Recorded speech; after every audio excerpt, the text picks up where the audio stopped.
la Atlántida. ¿Existió realmente la Atlántida? Buena pregunta. ¿Cómo reconstruimos en el fondo el mito de la Atlántida? Es un problema para la ciencia hoy en día y hay que partir diciendo un par de cosas antes de meternos de lleno en esta legendaria historia. Que uno tiene, querido Ignacio, ciertas disciplinas o ciertas narraciones para reconstruir, digamos, el pasado. Una es la historia, ¿no es verdad? La historia tradicional nos dice que comenzó la historia hace 5.000 años con la invención de la escritura. Nos dice esta historia tradicional que las civilizaciones antiguas eran decadentes o que no eran tan desarrolladas como las de la actualidad, ¿no es verdad? Pues bien, uno tiene que decir algunas cosas iniciales que son fundamentales.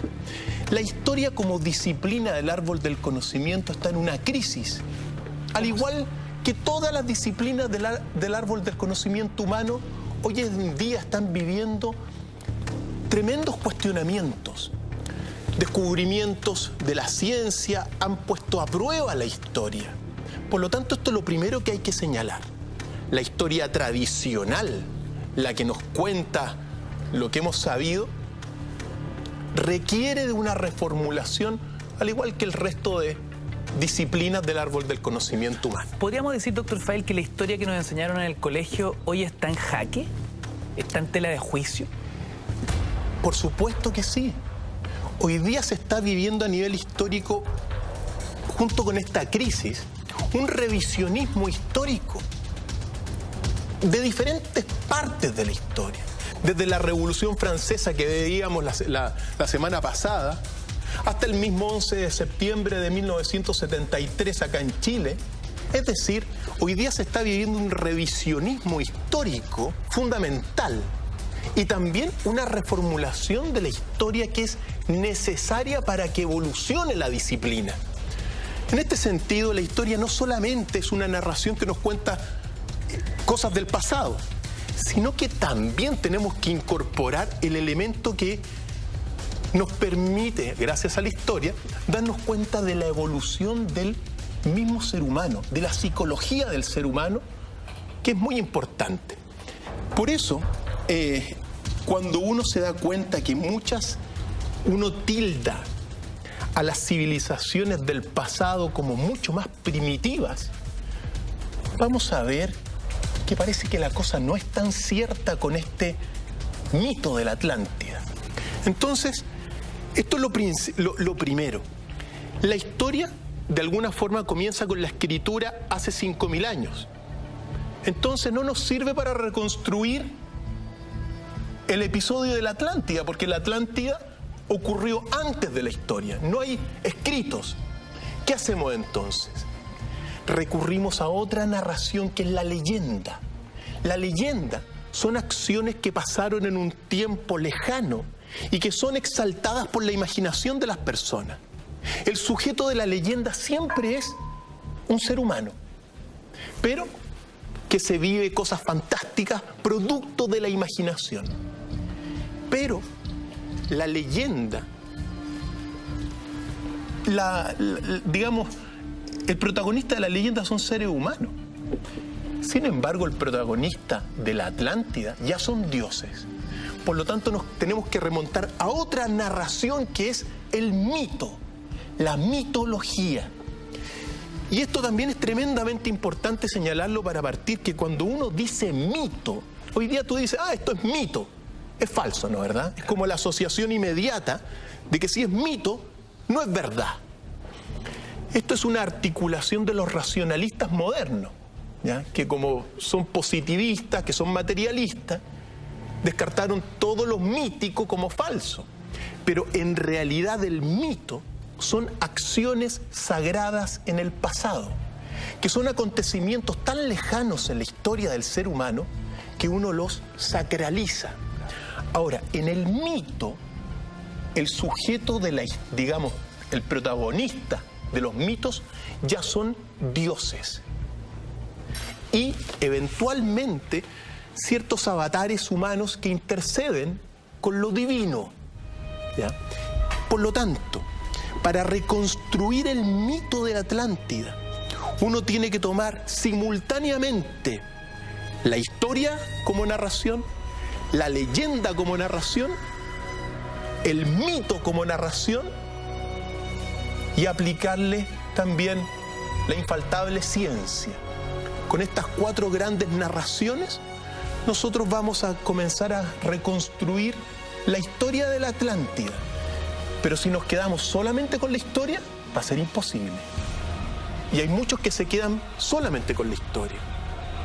Y la Atlántida, si ocurrió, según Platón, ocurrió hace 850.000 años en la historia de la Atlántida. ¿Cómo la reconstruyes? Tomando estas disciplinas del árbol del conocimiento humano. Esto es lo principal. Y unimos la ciencia para reconstruir la historia. Con todos estos elementos, Cristian, ¿cuál viene a ser el primer antecedente de la mitología que nos presenta la Atlántida? Vamos a hacer una mitología científica sobre la Atlántida, ¿te parece? Nosotros sabemos que el universo tiene 13.600 millones de años desde el inicio del Big Bang. En estos 13.600 millones de años han ocurrido al menos 5 grandes extinciones de vida en masa. Nosotros vamos a comenzar con la última gran extinción, la extinción de los grandes dinosaurios. Si quieren, ahí vamos a comenzar el mito de la Atlántida o la reconstrucción.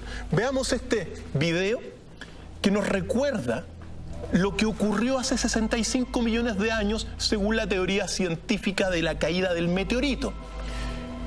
La Tierra estaba habitada en aquel tiempo por grandes dinosaurios,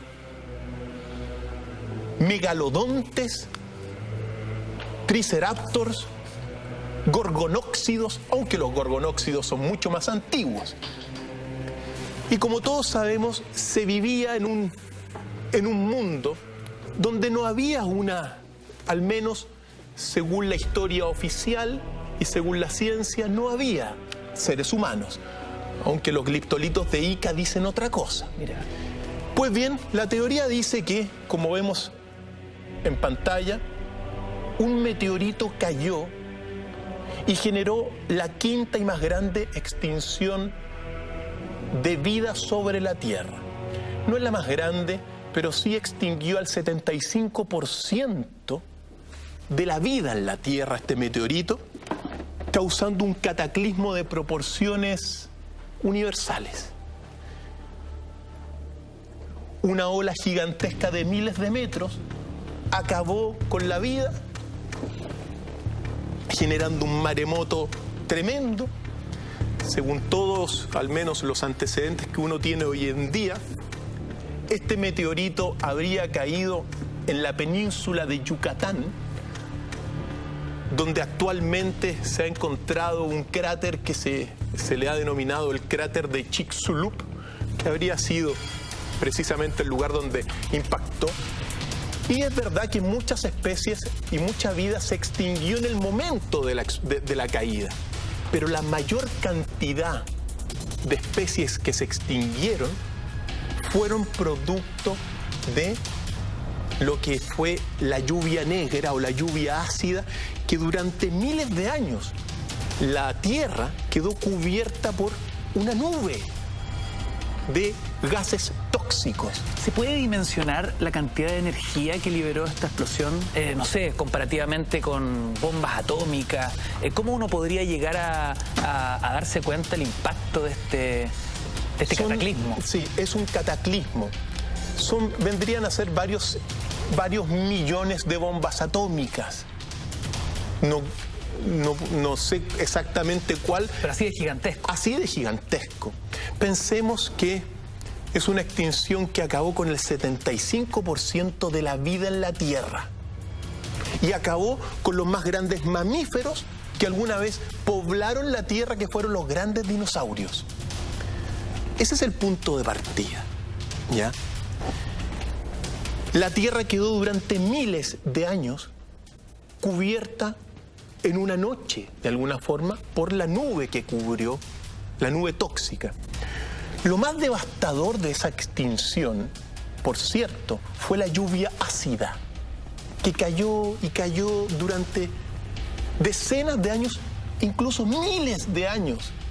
Es bueno recordar esa cifra porque cuando uno dice, mira Ignacio, uno vive más o menos unos 60 años con suerte, ¿no es verdad? La historia tiene 5.000 años desde la invención de la escritura, y nosotros estamos hablando, gracias a la ciencia, de un acontecimiento que ocurrió hace 65 millones de años y que la Tierra quedó cubierta por una nube durante más de 1000 años. Uno se tiene que, al menos en lo personal, siempre me gusta detenerme un poco para ver los lapsos de tiempo que uno está hablando, ¿ya? Pues bien, ese es el inicio de la historia de la Atlántida, o al menos nuestro inicio. ¿Qué pasó después? ¿En qué momento aparecen los atlantes? ¿Existieron los atlantes? ¿Qué fuentes existen para hablar? Pero lo que uno tiene que quedar más o menos claro es que hace 65 millones de años sobre la Tierra ocurrió una extinción. Hay pruebas del iridio en muchas partes que prueban de que habría caído este meteorito, y también los fósiles de los dinosaurios que prueban esto. Bueno, entonces si no había nada, si muchas especies se extinguieron, ¿cómo surge el hombre? Exacto. ¿Cómo parte todo de nuevo? ¿Cómo parte todo de nuevo? Claro. ¿Cómo llegamos a la Atlántida? Es la gran pregunta que vamos a responder hoy día. Pues bien, tomando todas estas narraciones que nosotros hemos señalado y diversas fuentes disciplinares, uno tiene que decir lo siguiente, que la Tierra, desde hace 65 millones de años, comenzó una evolución, siguió girando la Tierra, ¿verdad?, generando sinergia, y debieron pasar alrededor de 25 millones de años de evolución para que apareciera la primera raza sobre la Tierra, que es la que se recuerda con el nombre de los polarianos. Los polarianos, según este gran mito científico y también con fuentes de la India, fueron nubes de gases que se juntaron en los polos de la Tierra, ¿ya? Los polarianos vivieron como raza hace 40 millones de años, después de una evolución de otros 25 millones de años después de la explosión. Y serían nubes de gases similares a las formas gaseosas que nosotros vemos en Júpiter. No tenían cuerpo, no tenían esqueleto, por lo tanto no hay registros fósiles de los polarianos. De alguna forma eran una especie de materia etérica en los polos, como una especie de filamento flotando en los polos de la Tierra, pero que tenían un nivel de conciencia mineral. Y eso es tremendamente significativo. ¿Por qué es significativo esa conciencia mineral? Porque estos son nuestros antepasados más lejanos. La conciencia mineral, mira, el problema de la conciencia en el universo no lo ha resuelto nadie. Roger Penrose, que escribió La nueva mente del emperador, y otros, que es el último científico con grandes avances en la teoría de la conciencia, no, tampoco tiene grandes respuestas, tiene grandes avances, pero ¿qué es la conciencia? La conciencia, en palabras simples, por decirlo así, podemos decir que es darnos cuenta de cosas, ¿no es verdad? Yo tengo conciencia de que tú estás acá porque te veo. Tengo conciencia del fuego porque me quemo, ¿ya? Pues bien, es muy importante esto de la conciencia de los polarianos, porque los polarianos, según esta tradición, no tenían sexo, no tenían sombra, era una especie de nube filamentosa flotando, indefinido, pero al mismo tiempo esta nube aprendía sensaciones y también aprendía una estabilidad, porque tenía una conciencia mineral. Mira, para explicarlo en palabras bastante simples. Los minerales, si tú los ves, el agua, aquí tenemos agua, ¿no es verdad? Si tú le echas al agua aceite, se repelen, ¿te das cuenta? Se separan. En este lenguaje, uno podría decir que el agua y el aceite tienen conciencia, una conciencia mineral. Se dan cuenta que se están mezclando y se separan. Según este mito, los polarianos fueron la primera raza de los seres humanos. Si nosotros somos el adulto, si el Homo sapiens, el hombre actual, es el adulto, los polarianos eran los infantes. De ahí venimos nosotros. Nosotros tenemos esos ingredientes minerales en nuestra conformación. Y es la primera raza que evolucionó hace 40 millones de años, según este gran mito. Ahora, lograron percibir los polarianos la sensibilidad del ambiente, reactividad del ambiente y, y todo lo mineral. Y en este sentido se podrían parecer a las formas de gases que hoy día hay en Júpiter. Si tú te das cuenta, Júpiter es un gigante de gases. Pero si tú te das cuenta, la mancha de Júpiter está ahí presente todo el rato. Es como que si tuviesen los gases conciencia mineral. Y fíjate tú también que grandes científicos como Carl Sagan se aventuraron un poco más y dijeron, y claro, llevaron su imaginación a decir que en Júpiter hay formas de vida gaseosas. Eso lo dijo Carl Sagan y está escrito en su libro Cosmos, con fotografías incluso. Claro, si uno toma estos datos científicos y los une con el mito de los polarianos, perfectamente es posible que después de este cataclismo y después de 25 millones de años de evolución de los gases que quedaron en la Tierra, se formaran gases en los polos que tenían conciencia. Estamos hablando de la Atlántida, el continente perdido. Estábamos sumergidos en lo que podríamos denominar la primera raza, los polarianos. ¿Cuáles son los procesos que han sido identificados desde el mito, desde la ciencia, desde las teorías evolutivas para llegar a una segunda raza? La evolución. Nosotros estamos en un universo que evoluciona. Por lo tanto, es así. Pero claro, cada cierto tiempo esta evolución, siempre es bueno señalarlo a todos los amigos, el universo y la vida no se puede explicar solamente con la teoría de la evolución. Y tampoco se puede explicar con la teoría de la creación. Esto es fantástico. La única forma que existe para explicar el universo es uniendo la teoría de la evolución y la teoría de la creación. Porque es verdad que el universo evoluciona, pero cada cierto tiempo ocurren saltos indemostrables y creativos. O sea, vamos a poner en la mesa a Darwin y a las religiones. Efectivamente. Y es más así, y esto es categórico desde mi punto de vista. O sea, están los darwinistas que van a decir que todo es evolución, pero se van a caer en varios puntos de la evolución. Y están los creacionistas que también se van a caer en todo lo que es la evolución, porque el hombre se transforma y se adapta y es así.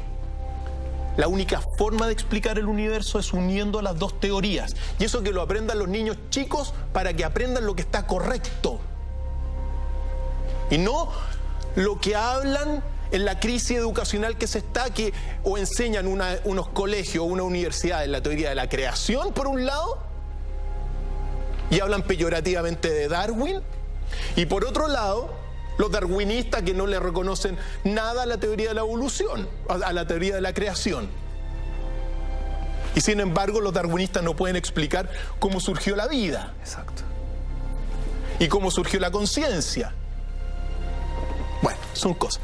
Pero, ¿qué es lo que sucede? Claro, estos polarianos, volviendo, estos polarianos, estas nubes de gases en los polos, comienzan a evolucionar durante 10 millones de años más. Eso es lo que podemos reconstruir. Y después, digamos, y hace 30 millones de años, aparece la segunda raza sobre la Tierra, que son los hiperbóreos. Los hiperbóreos o hiperbórea ya está en el recuerdo, por ejemplo, de las tradiciones religiosas alemanas o germanas antiguas. Ya hay recuerdos de ellos en la religión. Pero los hiperbóreos, si bien es cierto, constituyeron otra raza sobre la Tierra, no se diferenciaban mucho de los polarianos. Es decir, seguían siendo nubes de gases, pero con mucha más estabilidad. Tenían mucha más conciencia de las cosas y del entorno.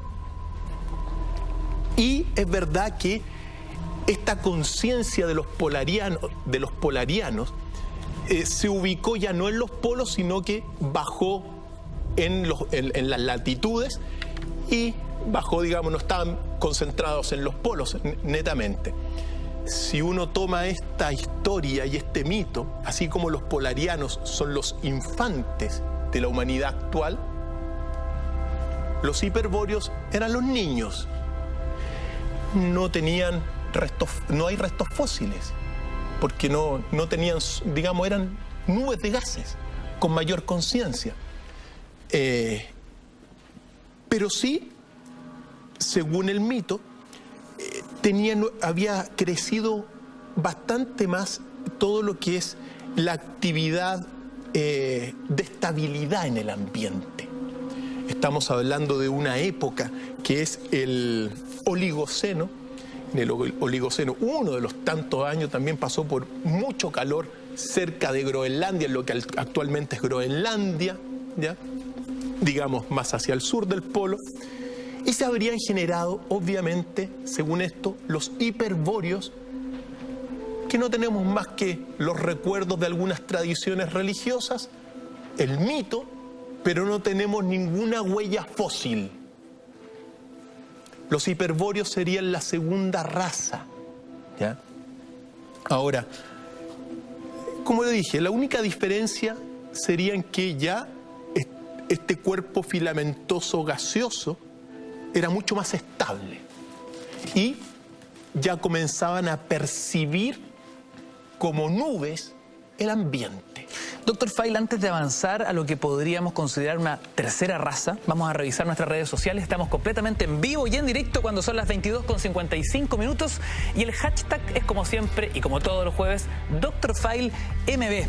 Veamos qué dicen nuestros amigos a través de las redes sociales. Qué bueno que existe Dr. File, lo felicito. Dice Resiste Caimanes, @Carsolas. ¿Qué nos dice la Sultana Carolina?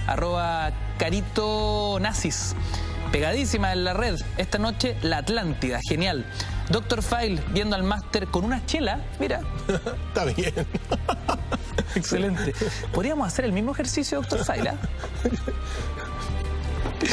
En el Switch dicen lo mismo, no, por favor. Espero todos los jueves para ver a Dr. File, dice Felipe Sanzana. Por fin algo para aprender y no amargarse tanto con la actualidad nacional. Vamos, Dr. File, dice Juan Pacheco. Lo que no sabe Juan es que en cualquier minuto las historias del pasado se cruzan inevitablemente con lo que podría llegar a suceder hoy día. Así es, pues. Como aprendíamos la semana pasada, la historia es como una espiral. Así es. Uno va aprendiendo con Cristian Contreras. Excelente tema la Atlántida. Jueves esperados en Mentiras Verdaderas, dice Gisela Donoso. El mejor profe de historia. Pucha que le entiendo todo, no como en el colegio que tenía puros rojos. Dice Sandra Briones, @Sandris75. Siempre en el hashtag Dr. File MB. Preparada para un gran programa como todos los jueves con Dr. File. Oiga, Dr. File, puros piropos, ¿ah? Qué bueno, muchos saludos a todos los amigos. Aprovecho muy cortito mandar muchos saludos a todos los amigos que nos ven fuera de Chile. Permíteme mandar saludos a México, a Estados Unidos, a Argentina, Perú, Colombia, España. Nos ven muchísimos. A Costa de Marfil, el Congo, Italia, Francia, Alemania, Ecuador, Brasil, lo dije, Argentina, yo lo dije. Le mandamos saludos a todos los amigos que nos ven afuera a través de la lared.cl. Exacto, y el nivel de viralización también que tienen cada uno de nuestros capítulos. La gente quizás ni se entera, pero mientras estamos conversando ya van saliendo extractos de nuestro programa a través de las cuentas Twitter de La Red y también de Mentiras Verdaderas. ¿Cómo pasamos, Dr. File, a una tercera raza, a una evolución que quizás ya no es solo un filamento con conciencia mineral, sino que ya podríamos considerar ciertas formas? Sí. Los hiperbóreos, digamos, la conciencia buscaba un cuerpo como vehículo de expresión. Eso es el gran fin de los hiperbóreos. Pues bien, de los hiperbóreos debieron pasar nada más que 10 millones de años de evolución de esta raza para que apareciera, según el mito, la tercera raza sobre la Tierra en este último período que estamos hablando, que son los lemurianos. Los lemurianos, ya nos remontamos a los primeros, digamos, a los primeros animales que son nuestros antepasados, los lemures, y que ahora están los lemures en Madagascar. Pues bien, antiguamente, en aquel tiempo de los lemurianos, se cuenta que había un continente llamado Lemuria, y que ahí habitaron estas especies de primeros, por decirnos, no eran monos, sino que lemures, pero eran estos primeros animales bípedos. Ah, pero ya estaban en la Tierra. O sea, evolucionaron y aparecen como nuestros más lejanos, o más bien dicho, como los primeros animales que son nuestros antecesores como seres humanos. Paréntesis, Dr. File, ¿no fueron seres acuáticos? Los lemures no. Mira, aquí estamos viendo algunas imágenes de los lemures, pero los lemures son altos, de piel café amarilla, frente baja, y ya adquirieron una forma semi-humana los lemures. Según la tradición, estos lemures tenían no solamente 2 ojos, sino que tenían un tercer ojo digamos, sobre la cabeza. De ahí, de los lemures, viene el gran mito del cíclope gigante, ¿ya? Y claro, los lemures, según todo esto, tenían este tercer ojo y podían, de alguna forma, captar energías superiores. Mira, los lemures hoy día están radicados en la isla de Madagascar, que habría sido lo poco que quedó del continente de Lemuria, ¿ya? Ahora, aquí ya vemos nosotros la evolución. Polarianos, que eran los infantes, los hiperbóreos, el niños, y ya con los lemures uno ya entra en la pubertad de la humanidad actual. El adolescente. El adolescente. Los lemures, en este sentido, ya tienen sexo, ¿te das cuenta? Ya es una forma con esqueleto. Es un ente corpóreo. Se reproducen. Se reproducen y, si bien es cierto, los hiperbóreos eran andróginos, no tenían diferencia de sexo, los lemures ya presentan diferentes sexos, ¿ya? Macho y hembra. Los lemures, sobre todo en esta evolución, son animales y sobre todo captan la emoción de estar en el ambiente, pero no tienen mente analítica, son emocionales en ese sentido, ¿ya? Que es nuestro primer antecedente corpóreo en esta evolución. Es un rasgo mamífero, por cierto. Claro, y se separa obviamente del tronco de los monos mucho después, pero según esto, hace 20 millones de años aparecen los lemurianos, y los lemurianos son la tercera raza que domina la Tierra durante mucho tiempo, ¿ya? La ciencia ha comprobado su existencia como nuestros más lejanos antecedentes, digamos, el tronco de los homínidos. En las raíces están los lemures. Eso es científico. Pues bien, según este mito, habría sido la tercera raza sobre la Tierra que da paso finalmente a la cuarta raza, que son los atlantes. La Atlántida, ¿ya? Es bueno señalar antes que los lemures aprendieron un lenguaje emocional, no tenían conceptos analíticos, es decir, no separaban el sujeto y el objeto, pero sí captaron la unicidad del mundo como animales. Hoy día los podemos ver en Madagascar y en algunos zoológicos, como en el mismo zoológico de Santiago. Esos serían los más lejanos antecedentes. Pues bien, eso ocurrió hace 20 millones de años. Debiesen, según el mito, pasar simplemente 15 millones de años más de evolución para que apareciera la Atlántida. La Atlántida, o los atlantes, según esto, aparecieron hace 5 millones de años. Los atlantes son prácticamente la mayor, digamos, la gran cantidad de razas sobre la Tierra y pueblos sobre la Tierra. La mayoría son herederos de los atlantes, pero ya con la Atlántida nosotros nos situamos, nos tenemos que situar cronológicamente. Hace 5 millones de años aparecen los atlantes y se extienden por lo menos hasta los 850.000 años que habría sido su desaparición. Pero en estos últimos 5 millones de años, con la aparición de los atlantes, surgen también todo lo que son los primeros homínidos, el Homo habilis, antes el Australopithecus afarensis con 3,5 millones de años, que es Lucy, el Homo habilis con 2,5 millones de años, y simultáneamente entonces a los atlantes estarían todos los homos, el Homo ergaster, el Neandertal, que es mucho más contemporáneo en este sentido, el hombre de Java, el Georgius, y una serie de hombres que hoy día conforman nuestros antepasados más lejanos, habrían coincidido con el momento que nosotros vamos a narrar. ¿Cuáles son las fuentes? Y aquí hemos reconstruido hasta este momento,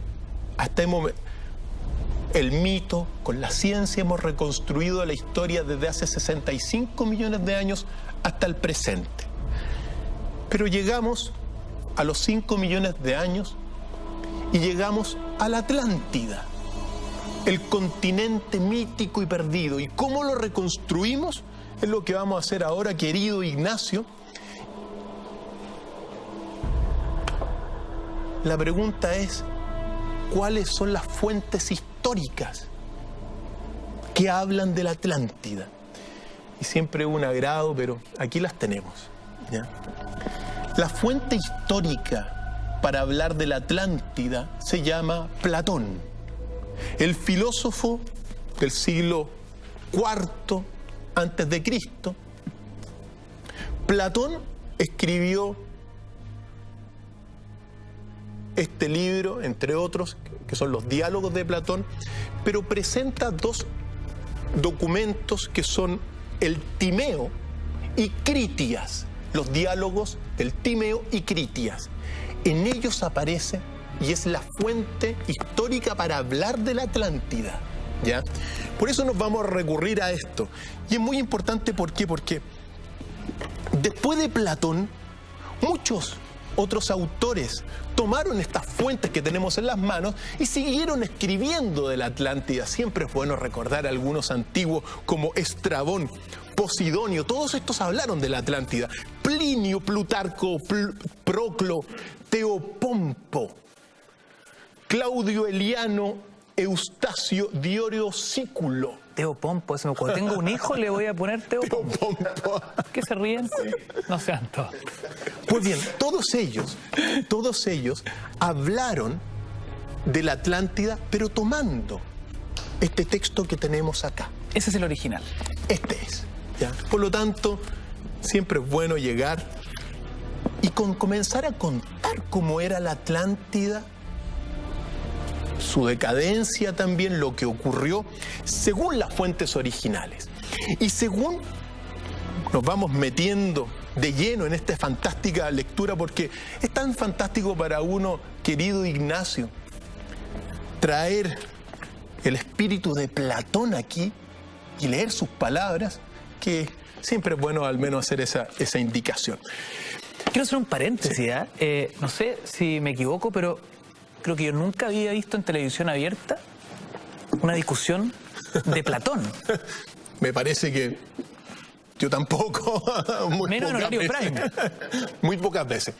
Pero es la fuente para hablar de la Atlántida. Entonces todos los amigos que Esto quieran... es una joyita. Sí, es una joya. Y bueno, este libro está en cualquier parte, en cualquier biblioteca. Tiene que estar los diálogos de Platón.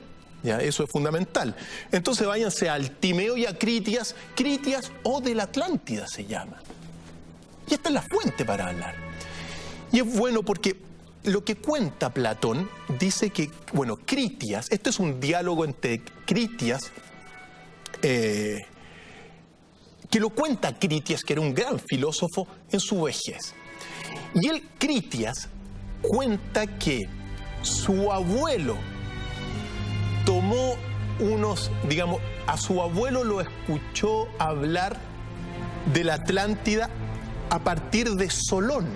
Solón, que es ya del siglo VII antes de Cristo, ¿ya? Filósofo griego, uno de los 7 sabios, ¿ya? A su vez, Solón tomó la historia de la Atlántida de 2 sacerdotes egipcios de Saís, que era la capital del Bajo Egipto en la 26ª dinastía, que es más o menos el siglo VII antes de Cristo. Entonces nosotros vamos a leer un texto que lo narra Critias, pero que él se lo escuchó a su abuelo a su vez a Solón, y Solón a su vez a los sacerdotes egipcios, que es la fuente más lejana de la leyenda de la Atlántida. La más fiel transmisión oral. La más fiel transmisión oral. Y nosotros ahora a través de la transmisión oral se la contamos a los amigos. Por eso, mira, y esto es relevante porque la historia, como decíamos, que está en crisis, porque la historia hoy en día es verdad que busca no solamente, ¿cómo se llama? O sea, busca fuentes materiales, pero siempre ha sido la fuente oral la más rica en la transmisión de las tradiciones. La isla de Pascua, por ejemplo. Toda la tradición de la isla de Pascua está fundamentada en la tradición oral. Saludo a todos los amigos de la isla de Pascua. Y es así. Entonces es una rica tradición que ahora es como que, es que si es que no encontramos un texto escrito es que no existe. Bueno, pero está la tradición oral. Exacto. Y eso es una de las cosas que hay que revalorizar en esta reformulación de la historia también. Pues bien, dicho esto, este diálogo se juntaron Timeo, Critias, Sócrates y Hermócrates, los 4 filósofos, y Platón, que estaba por ahí observando todo esto.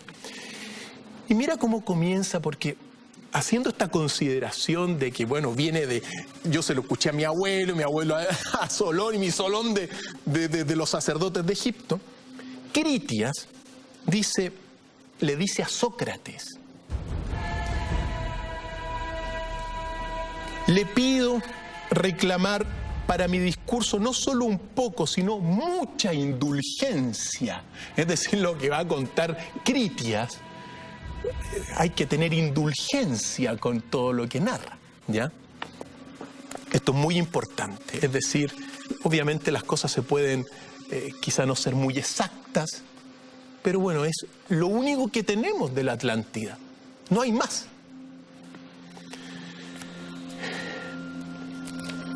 Comienza el relato siendo indulgentes. Siendo indulgente. Igual siendo buena onda. Siendo buena onda. O sea, con nosotros tienen que ser buena onda. Nosotros vamos a contar lo poco que se tiene, ¿ya? Pero en tiempos remontísimos, en el pasado, cuenta Critias, los dioses se repartieron la tierra. Así comienza el relato, ¿ya? Los manuscritos de Solón estaban en la casa de mi abuelo, cuenta Critias, y él los estudió durante mucho tiempo. De ahí es que él narra todo esto. Y bien dice: hemos dicho que los dioses se sortearon diferentes comarcas de la tierra. Dioses se repartieron la tierra, ¿ya? Pues bien, a Neptuno le cupo la suerte de la isla de la Atlántida. Por lo tanto, el gran dios que tomó posesión de la isla de la Atlántida fue Neptuno. En la tradición romana, Poseidón, ¿ya? En una parte en la cual se estableció con los hijos de una mortal. ¿Qué es lo que sucedió? Yo voy narrando y contando algunas cosas. Sucedió que en esta tierra que pobló ya la habitaban unos hombres que eran Leuquipe y su esposo Eunor, que tuvieron de hija a Cleito o Clito, de la cual Neptuno se enamoró. Neptuno se enamoró de ella y con ella tuvo 5 pares de hijos. Los tenía de a 2. ¿Ya? ¿No eran gemelos? Puede ser, pero los tenía de a 2. O sea, pueden ser gemelos, mellizos, pero los tenía de a 2. Y tuvo 10 hijos Neptuno con Clito, esta bella y núbil mujer en momentos de casarse, ¿ya? Neptuno fortificó la colina que había en el centro de la isla, aislándola de todo lo que lo rodeaba por medio de anillos, de aguas y de 3 tierras, ¿ya? Etcétera. Siendo como era, le era fácil adornar y embellecer la isla. Y vamos a ver cómo construyó el castillo y el palacio de ellos. Pues bien, tuvo los 10 hijos y el mayor, el rey de la isla, de quien la isla y aquel mar tomaron el nombre de la Atlántida, fue el primero que reinó, fue llamado Atlas. Es decir, el primer rey de la isla de la Atlántida fue Atlas. ¿Ya? Y a su hermano, digamos, en su par, como dice acá, le correspondió a su hermano gemelo, eran gemelos. Le correspondió la repartición de la extremidad de la isla hacia las columnas de Hércules. Doctor File, paréntesis, ¿cómo era la Atlántida? Qué ganas de poder imaginarse el lugar físico, ¿no? Cómo se distribuía su espacio, sus calles. Vamos a leer estos pasajes. Pero fíjate que habla, y a su hermano, mientras que a Atlas le correspondió el centro, a su hermano le correspondió la extremidad de la isla que daba a las columnas de Hércules. Las columnas de Hércules son lo que es actualmente el estrecho de Gibraltar, ¿ya? Entonces, la isla producía la mayor parte, no era necesario, digamos, tenía dos cosechas al día, digamos, anuales. Tenía 2 fuentes de agua, una caliente y una fría, ¿ya? La isla producía en abundancia todos los materiales que se necesitaban, las artes, y alimentaba una gran cantidad de animales con esto. Además, todo lo que producía perfumes que embalsaman el ambiente en todas partes, procedentes de raíces, hierbas, plantas, jugos destilados, etc. Aprovechando las riquezas de su suelo, edificaron sus habitantes templos, palacios, puertos y embellecieron la isla del modo siguiente. Aquí está. Comenzaron por tender puentes sobre los fosos circulares que el mar llenaba y que redondeaban la antigua metrópoli, es decir, formas circulares, artificiales, en torno del palacio central, al menos 3, ¿ya? Según esto, La isla, en el interior misma, estaba en el interior estaba el Palacio de los Reyes, que era lo que nosotros estamos viendo, ¿ya? Los muros fueron construidos de oro. El primer muro que cubría el palacio estaba cubierto de oro. Las paredes, las columnas y el piso estaban recubiertos de marfil. Se veían estatuas de oro, especialmente del dios Neptuno, de pie en su carro con 6 caballos alados. Alrededor de la isla la llenaban estatuas de oro. Seguimos completamente en vivo y en directo cuando ya son las 23:26 minutos. Esto es Mentiras Verdaderas a través de las pantallas de la red. Comenten y sigan haciéndolo a través del hashtag, ustedes ya lo saben, Dr. File MB. Hoy día analizamos y estudiamos el continente perdido, la Atlántida. Me gustaría, Dr. File, que ya nos sumergiéramos en esas calles, pudiésemos conocer los recovecos, cómo se construían esos palacetes. Una isla que era un paraíso en el fondo. Concéntrica, tenía al menos unos círculos en el centro el palacio revestido de plata, con columnas de marfil, también con muchas torres de oro puro, según lo que dice Platón. Y en el centro de la isla una columna que era la columna Oricalco, donde Neptuno puso las leyes para gobernar la Atlántida. Y en los extremos de la isla, los ejércitos, que se expandieron por diferentes partes del continente, llegando a pelear incluso contra los griegos y contra los egipcios. Muchos se preguntan cómo llegó a hundirse esta civilización. Llegó a hundirse por lo siguiente. Cuenta Platón que durante muchas generaciones, los reyes de la Atlántida cumplieron las leyes divinas entregadas por Neptuno. Actuaban conforme a la verdad y a la sabiduría y a las virtudes. Eso era la clave. Hay un pasaje que dice, mira, llevaban como una pesada carga el oro que tenían, las riquezas y las ventajas de la fortuna. Esa era la época de esplendor, ¿ya? Lejos de dejarse embriagar por los placeres, ellos practicaban la sabiduría y la virtud. Eran generosos. Fue el momento de mayor esplendor de la Atlántida. Claro, un momento luminoso.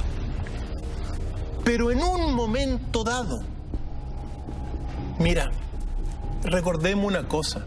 Uno no saca nada, querido Ignacio, pasar estos pasajes antiguos y no conectarlos con el presente. La historia no sirve si no nos sirve para interpretar el presente y aprender también del presente. Y miremos lo que ocurrió. Porque lo que ocurrió en la Atlántida es una prefiguración de lo que estamos viviendo hoy en día en nuestro país y también en gran parte del mundo y también en gran parte del continente. Es corto, pero observemos. Pero cuando la esencia divina se fue debilitando en ellos por su continua mezcla con la naturaleza mortal, es decir, se olvidaron de las leyes de Neptuno, cuando la humanidad se les impuso entonces impotentes para sobrellevar la prosperidad, degeneraron, es decir, se olvidaron de las leyes divinas y degeneraron del principio divino que estaba escrito en la columna. Si uno observa la clase política hoy en día, permíteme hacer esto para no quedarme callado con la media escoba que tenemos en el país. Así como los atlantes degeneraron a olvidar los principios divinos de Neptuno, la clase política olvidó el contrato social de Jean-Jacques Rousseau, porque ese es el principio divino que tiene la democracia. El contrato social, donde los gobernantes toman el poder del pueblo. Se olvidaron de eso y degeneraron, porque hoy día eso es lo que ocurre en nuestro país. Una degeneración de la clase política. Si la clase política fuera virtuosa y sabia, sería un ejemplo y todos imitarían ese ejemplo. Miren lo que dice. Los que supieron ver, comprendieron que se habían vuelto malos y que habían perdido el más preciado de los bienes, la sabiduría y la virtud. Mira, los que supieron ver, comprendieron que se habían vuelto malos en aquel entonces. Si uno mira en el presente, todas las élites están calladas. Y desde mi punto de vista, por lo último que he escuchado, el único que se ha dado cuenta que se convirtieron en malos es el senador José Manuel Osandón, que habló ayer. Y lo que dijo, en ningún medio de comunicación hoy día, pero me permito señalar, reconoció una decadencia del sistema político y de la clase política del senador Osandón. Y lo peor que dijo, que toda la reforma del binominal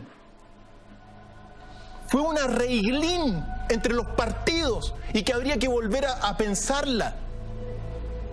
Y volver, porque todos estuvieron de acuerdo, milagrosamente todos estuvieron de acuerdo. ¿Y en qué consistió? Yo lo dije oportunamente. Es decir, la reforma del binominal consiste en ahora tener más senadores y más diputados que son los más caros de la tierra. Chile tiene a los congresistas más caros de la tierra y nosotros les pagamos con el impuesto que nos dan, que nos cobran. El único que ha hablado, el que se dio cuenta, fue Osandón. Recordemos cuando los parlamentarios jóvenes recién llegados a la Cámara intentaron legislar para bajar esos sueldos. Recordemos lo que pasó. Recordemos lo que pasó. Pero es una vergüenza más nomás. Lo cierto, según lo que cuenta Platón, es que solamente algunos se dieron cuenta que se habían vuelto malos. Pero todo el resto no se da cuenta. ¿Y qué más lo que dice? Y aquellos que eran incapaces de ver lo que hace feliz a la vida, juzgaron que habían llegado a la cumbre de la virtud. Todo el resto llegó a la cumbre de la virtud y de la dicha en el tiempo que habían estado poseídos de la loca pasión de acrecentar sus riquezas y su poderío. Es decir, el resto, lo único que busca es acrecentar la riqueza y su poderío. Lo mismo que ocurre acá. Había una moción, creo, un proyecto por quitarle el fuero a ciertos parlamentarios que salió ayer o antes de ayer. Oye, eso es lo peor que pueden hacer el Parlamento, porque si le quitan el fuero, las denuncias de cohecho que van a ir contra los diputados y los senadores se van a ir todas a la cárcel. Doctor Feil, paréntesis, geográficamente, ¿dónde podríamos situar a la Atlántida? Si uno agarra un mapa, ¿dónde uno podría proyectarla? ¿Existen antecedentes al respecto? Sí, existen antecedentes. Te contesto inmediatamente para terminar. El hundimiento de la Atlántida señala que Júpiter, el dios de los dioses, en un momento dado, viendo todo el mal que había en la Tierra, les mandó un cataclismo. Y en un día hundió la Atlántida y acabó con el continente. Eso es lo que cuenta Platón, ¿ya? Pues bien, aquí está el punto. ¿Dónde está la Atlántida? Y hay varias teorías. La primera teoría te dice, o hipótesis, te dice que está precisamente frente al estrecho de Gibraltar, a las columnas de Hércules. Y eso nos sitúa, evidentemente, en el océano Atlántico. Esa es la primera posibilidad de la ubicación geográfica. De ahí que el océano Atlántico se llame océano Atlántico, ¿ya? pero no es la única. Hay otras posibilidades.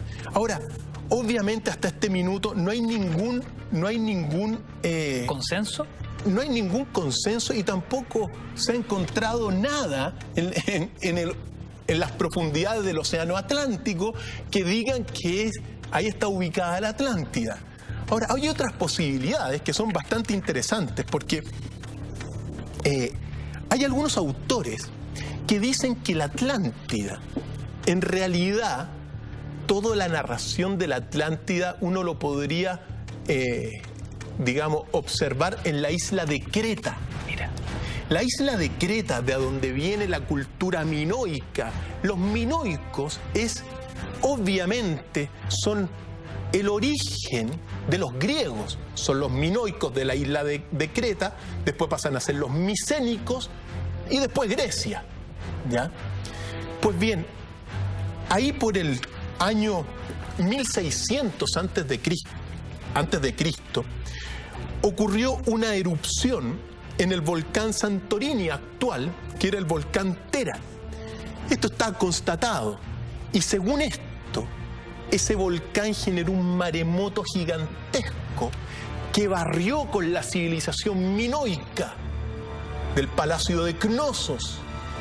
Y muchos autores han planteado la posibilidad de que en realidad la isla, la Atlántida, habría sido la isla de Creta, que en su momento dado fue devastada por este maremoto en el 1600 a.C., ocasionado por la erupción del volcán Tera, actual Santorini. ¿Ya? Esa es la segunda posibilidad. Ahora, hace poco también hay una tercera posibilidad, Ignacio, que surgió a partir de unos investigadores de la Universidad de Huelva. Según ellos, la Atlántida sería el llamado Parque Nacional Doñana, que queda en Huelva, en la costa, sur de España. Según estos investigadores de la Universidad de Huelva, han encontrado ciertas formaciones circulares, como las que vemos, que serían similares a las que narra Platón en sus textos. Y que por eso, en toda la región de Tartesos, en Huelva, según algunos, ahí estaría radicado la antigua civilización de la Atlántida. No se sabe, pero sí que hay vestigios importantes. ¿Cuál de estas tres teorías convencen más a Dr. File?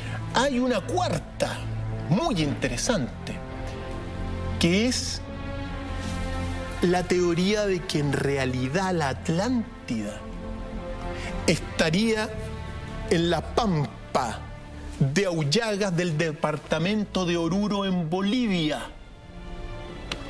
Y que si uno se va a ese lugar, también se encontrarían formaciones cerca del lago Titicaca, una formación rectangular y también una formación redonda, por lo cual te plantea que el cataclismo